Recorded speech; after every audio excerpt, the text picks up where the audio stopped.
Greetings and salutations. Welcome to Knife Chats with Tobias. Well, if you follow the channel, you know I have quite a few Swiss Army knives.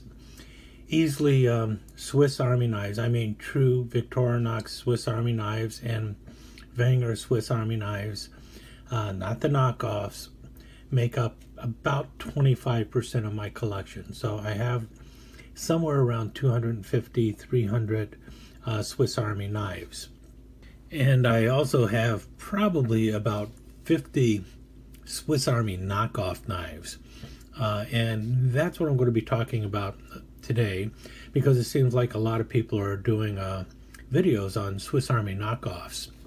Now, I actually have a playlist on Swiss Army knockoff knives, including like the Colonial Swiss Master Series knives and some of the Imperial Matterhorn knives and their Century Series knives and things of that nature.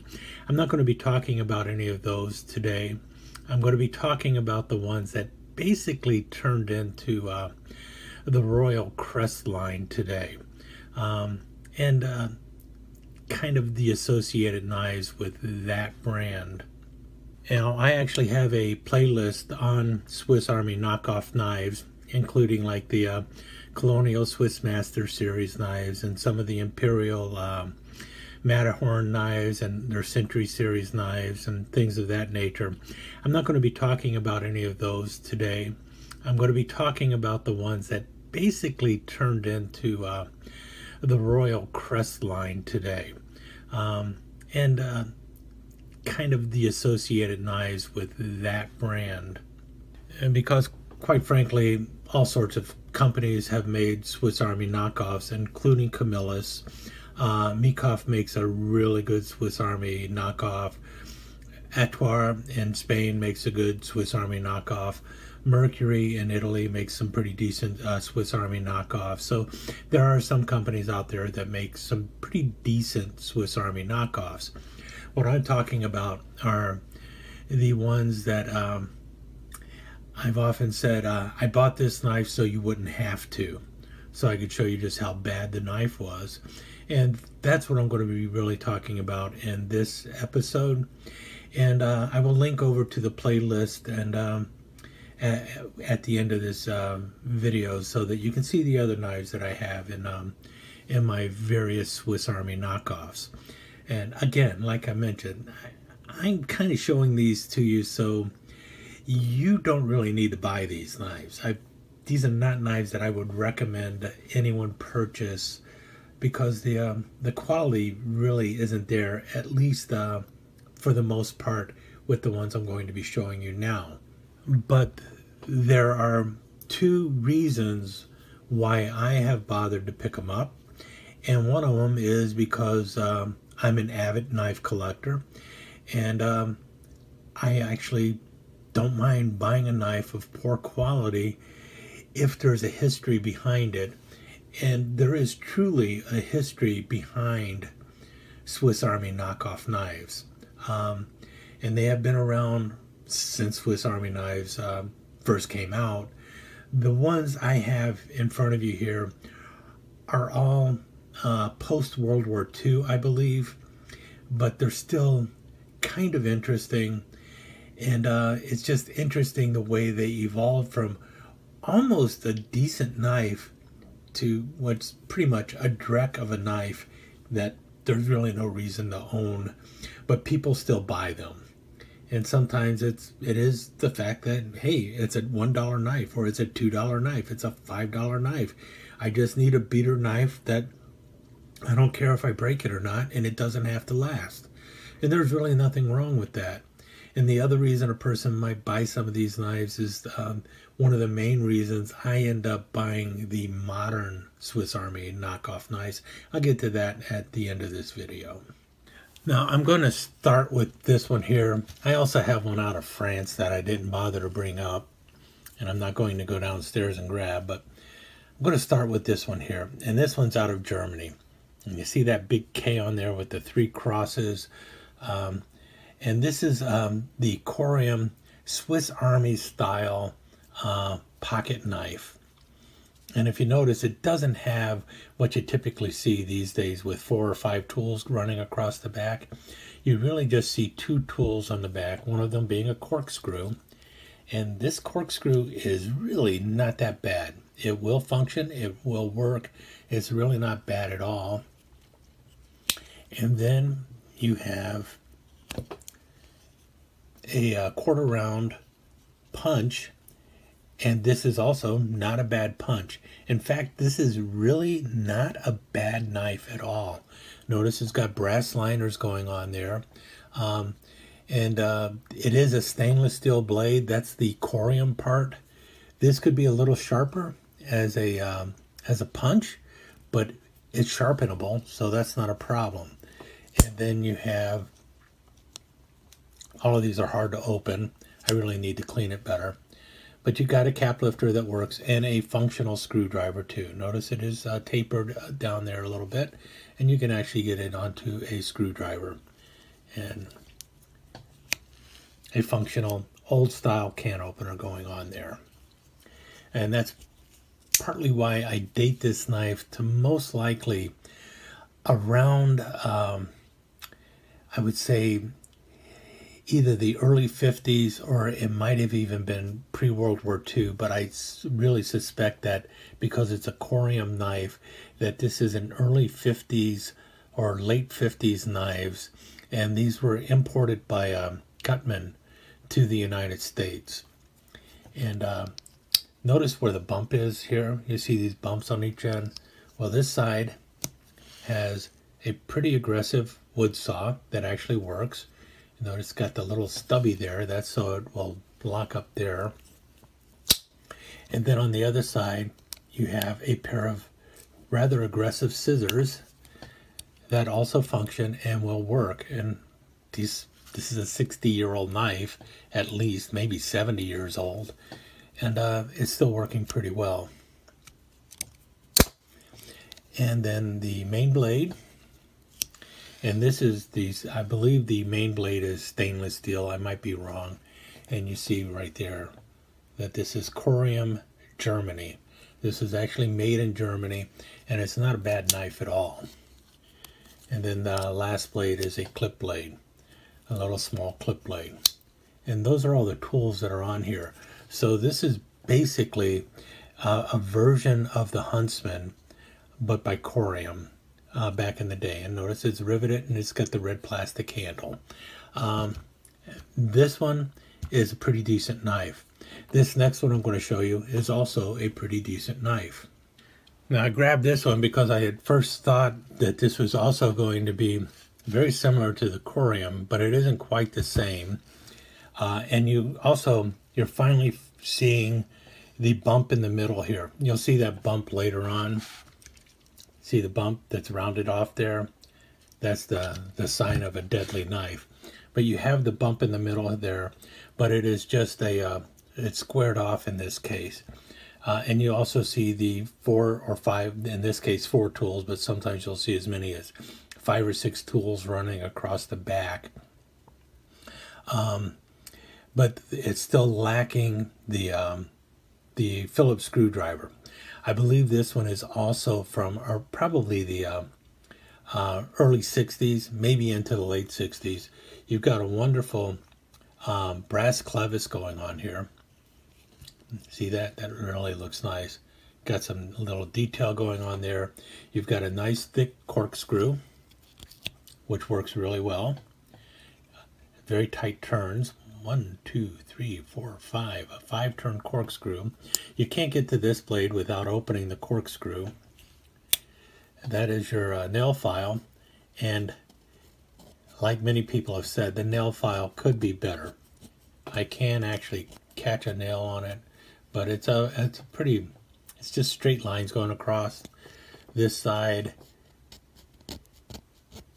You can hear it. It works a little bit.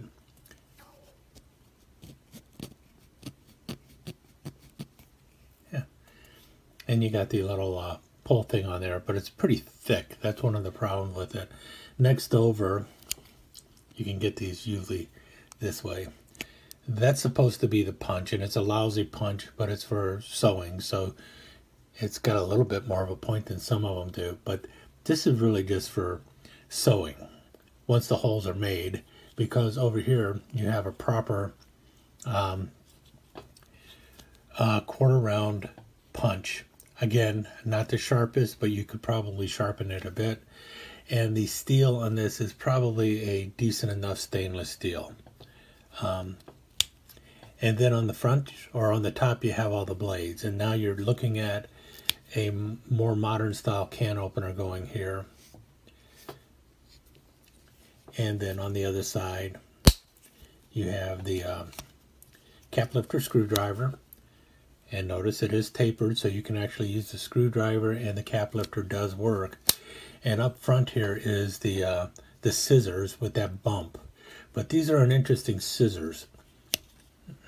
See that? It even said patent pending on there. And that's because of the way they designed the spring on this. Now, it doesn't bounce a lot, but they do work. And it's got an interesting spring mechanism going. Of course, once that spring breaks, you're screwed. So that's one of the problems with it. But mine has a spring that isn't broken. And then next over is the ever popular scaler, and then you have the saw, if I can get to it. That's the scaler. Oh wait, this is the saw. The saw is not as good as it was on the Corium, but it's a pretty cool looking saw. And then you have the main blade, and somebody tried to sharpen it with a grinder, not me. And this is by Interper Stainless, Japan. And I have a few other knives by Interper, and they're really not that bad at knives. So, and that was one of the reasons why this one is not as bad as what you end up getting later, because Interper was not the world's worst company. And I think the last blade is still just a clip blade. So some of the older Swiss Army knockoffs are better than the ones that start showing up in the 70s and 80s, and that's where we're moving into next. Okay, Germany, Japan, and it's time to go to China. And we have the Diamond brand here, Superior Multi-Purpose Knife. Art number K5011, made in China. See if I can get this out without breaking the box any worse than it already is. And you've all seen these before. They're all over the place. They've been around forever, it seems. The Q Star. So this is how I knew that when the knife detector was showing off his Q Star, this is how I knew what knife or what company actually made it. That Diamond made it, and it was known as a Superior Multi-Purpose. I thought it was a multi-purpose tool, but it's a multi-purpose knife. And now you see the 5 tools going across the back using questionable steel for sure. There's the tweezers. The way I usually keep these tweezers in is I open them up a bit and then put them in so that they don't fall right out. And they can still fall out, but and then the toothpick. Yeah, I would not want to use that toothpick on my teeth because I'm afraid that it might break and get stuck in between my teeth. And then you got the tools on the back. It's really a question of just how soft is this steel. I have a little more confidence in the steel than knife detector does, but truly you can see that the quality, it's nice and shiny, but I have a feeling it is one of the lowest grades of steel around. It might be 420, but I would not be surprised if some of these tools on the back are using something as simple, and some of them are very hard to open. And this has been clean. But I wouldn't doubt if this is could be a 300 series steel going on with some of these tools. And there's plenty of movement on mine. And I'm not going to open them all up. I think if you want to see all those, you can look them up on Knife Detector. Notice this moves. That's because you can actually take that out and push this in somehow and hide it or something. I don't know. I don't know why it moves like it does. I think you can turn it all the way down. Yeah. Okay, blades. You got your main blade, and then fish scaler. Oh, I missed the wood saw. Wood saw. And then the ever famous scissors with the hump in it. When you see this hump on a knife, it pretty much means you got a really crappy knife. I hate to say that, but that's really what it means. These scissors will work for a while. Don't get me wrong. But the springs tend to pop out, and the scissors get very wobbly, and they will break.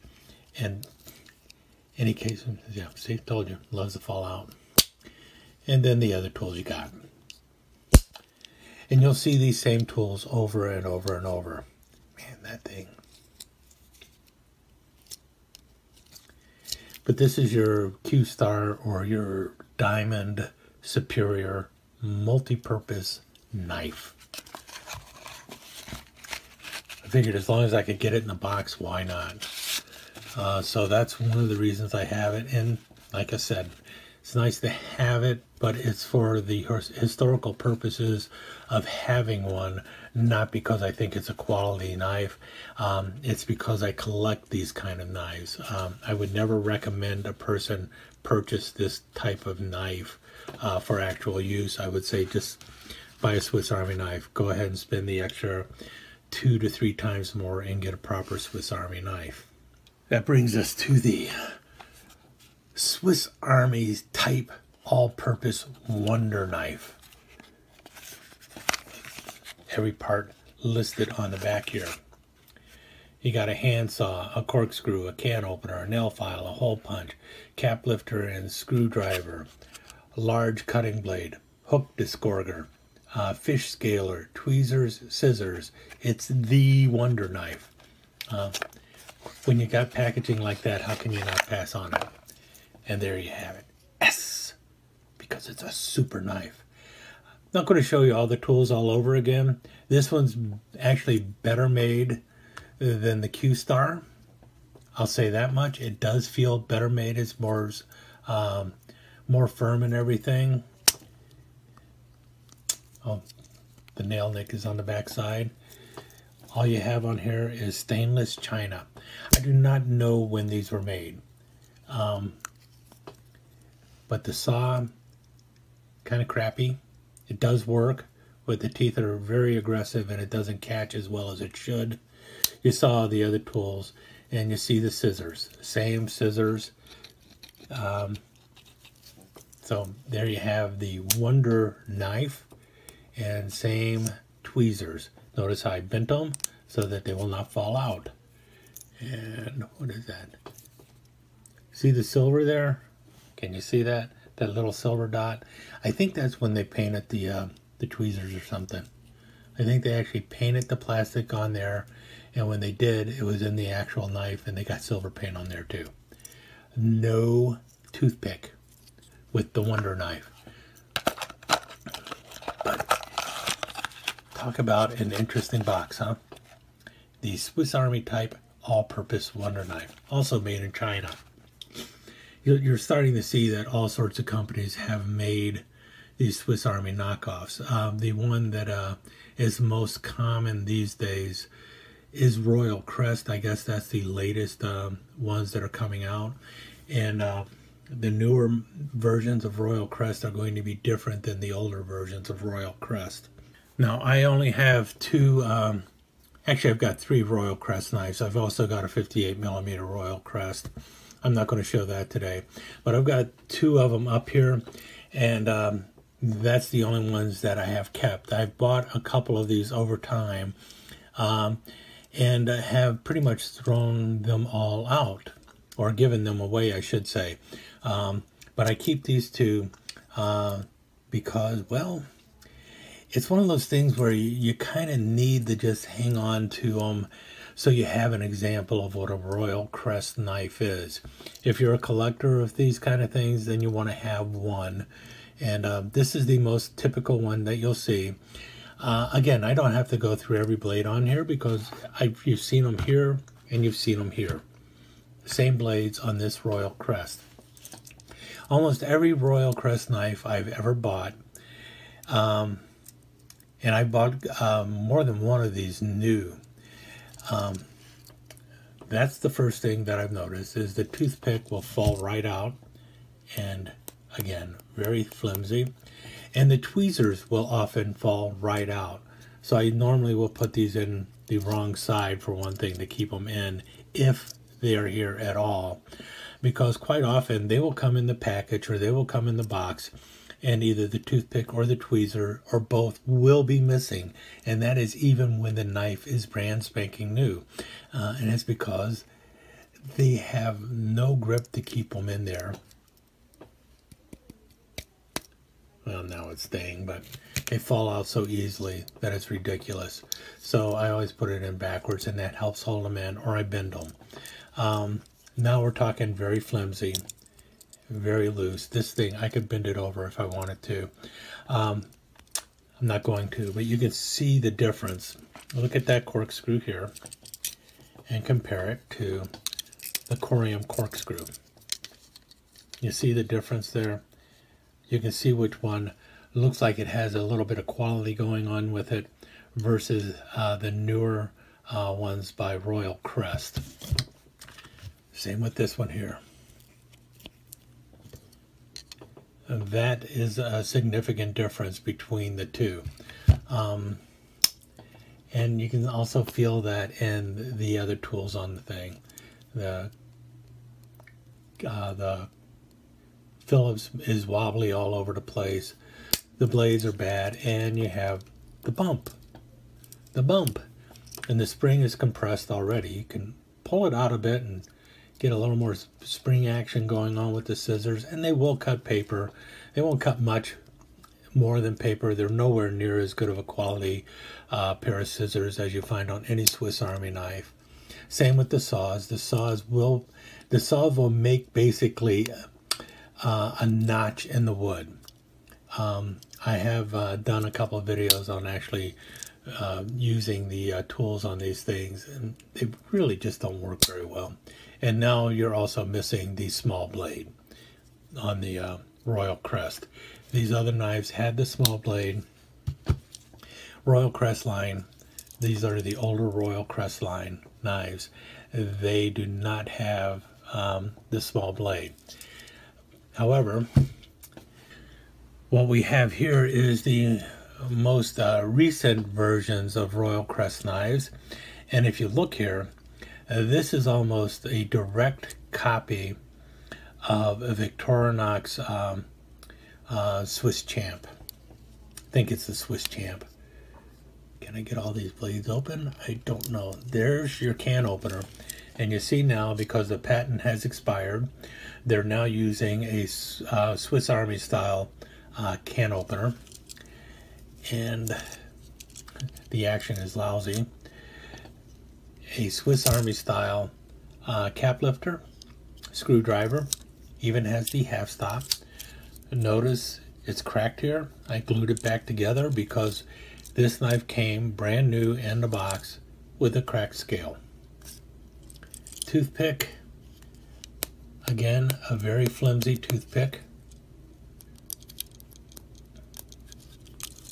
That have these, and you have the metal tip screwdriver, tweezers that can get as flat as can be.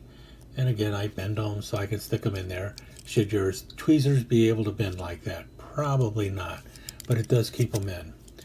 And you have a better corkscrew going on now with it. And it actually came with a knockoff eyeglass screwdriver that goes into there. So they are actually trying to copy them completely. And these are being made in China with the Royal Crest symbol on it. And the blades are unmarked. Notice that. Do you notice how proud that is? You don't see that on a regular Swiss Army knife. I'll show you what I mean. Here's my Victorinox Explorer. Notice the small blade is not proud. It's all really dropped down in there. So, and it's also well marked. So that is, I do have an exact copy of this in the Victorinox lineup. I don't have it handy. I'm not going to run downstairs and grab it or anything like that. But you have everything there that you see on the other ones, but the actions on them are kind of lazy. They don't work nearly as well. They look much better, but they're not the same. They don't close as well at all. Here's the, they have a metal case for the magnifying glass, which is kind of cool. I do like that, but I would rather have a magnifying glass in the plastic case that actually focuses better and is less prone to falling out, because I've actually had to put this back in already. Basically, the first time I opened it, the magnifying glass fell out and I had to glue it in. So it's things like that that make a difference. The fact that none of these blades closes smoothly, and they're dull, and they're not made of, they're made of a very low grade 420 steel probably. So that's a Royal Crest, and that's the ones you see around today. The difference though is they no longer have a bump. They've moved on from that. They are now trying to copy a Swiss Army knife exactly. But let's face it, looking the same is not the same as being the same. So now, let's take a look at this one real quick. This is by Ozark Trail. Everyone knows what that is. It's Wally World. It's Walmart. And you've got a little bit better corkscrew that will actually work. And then on the other side over here, you have an interesting tool.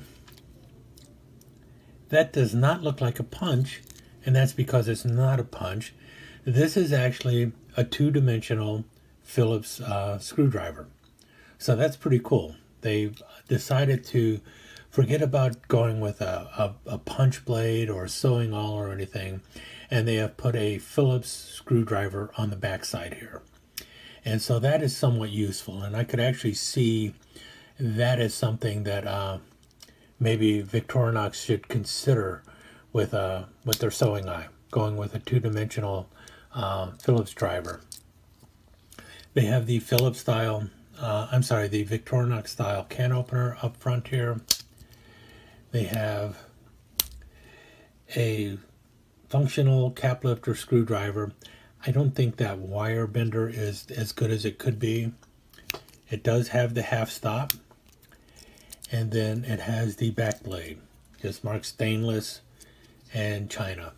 I think this blade is probably the second weakest point on the entire knife. It is just a 420 steel, so you're going to sharpen it like crazy. It does not come very sharp, but it is sharpenable. And then finally what you have on it is a pair of scissors. And the problem with the scissors is it does not have the best spring, and if you're not careful, the spring will pop out. I've had a spring pop out. I've actually had two of these, and I have the other one with the spring popped out. I'm thinking about replacing the spring on it and seeing if I can put a regular Swiss Army spring in there. The scissors do work though, so that's a plus.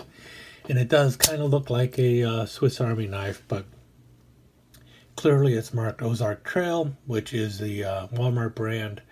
Not a bad knife, and really kind of interesting when you consider it has a two-dimensional Phillips driver on the back.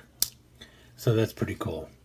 That one I semi-recommend. If you're going to grab one, this is like the Coleman fork knife, spoon knife that goes for like 12 or so bucks. I recommend that one simply because it's small, it's light, it's easy, it works. It's a take apart. And this Ozark Trail, I recommend it because you do have the Phillips Screwdriver.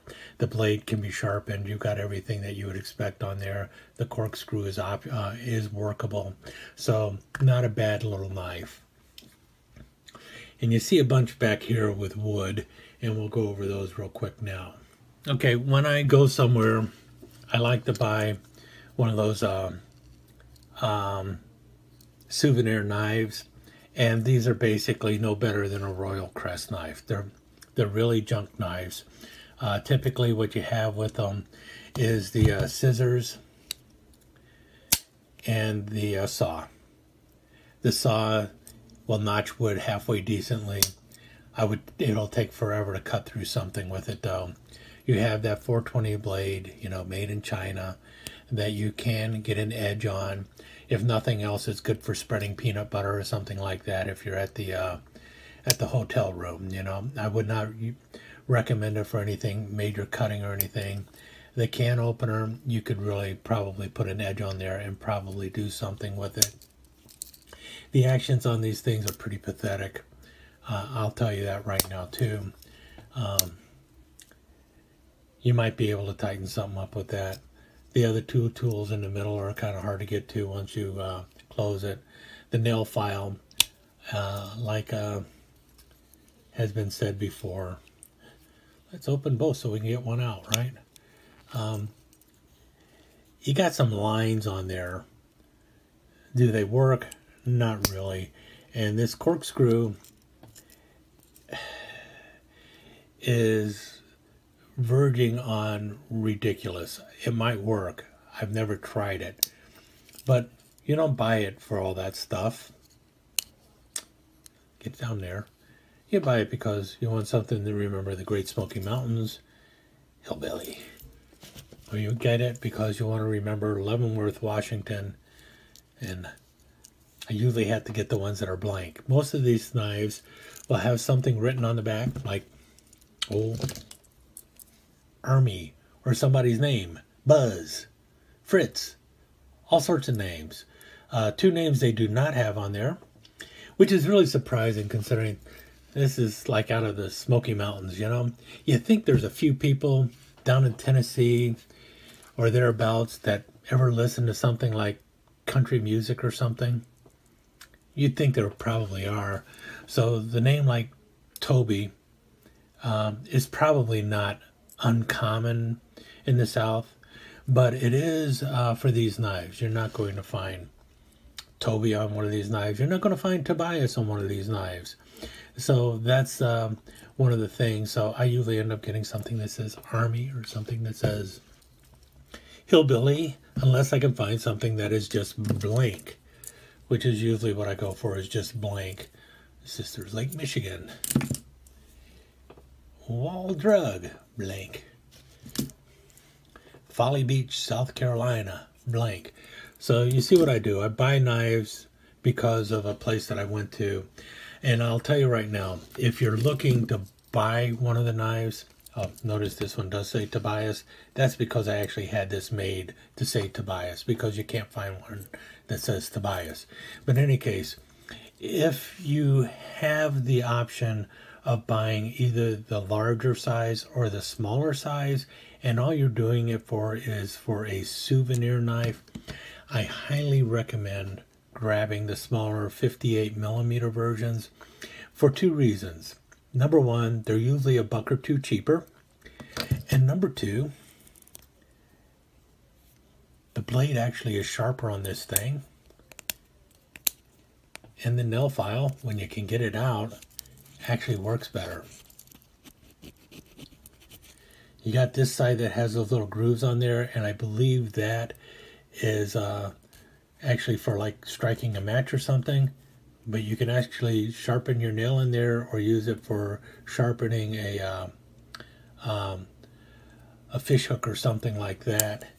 And the scissors on these actually do a decent enough job, and they're the style of scissors. Quite often you'll find it as a style of scissor that you find on the old Vangers. So it's a pretty good pair of scissors quite often. Now the scissors also come the other way too. Does this one have the spring? No. Sometimes they will have the larger spring. I don't think I got any that way, do I? Yeah. Anyway, these tend to work better than these. And that's usually why when I can, I will grab the 58 millimeter over the larger 93 millimeter souvenir knives.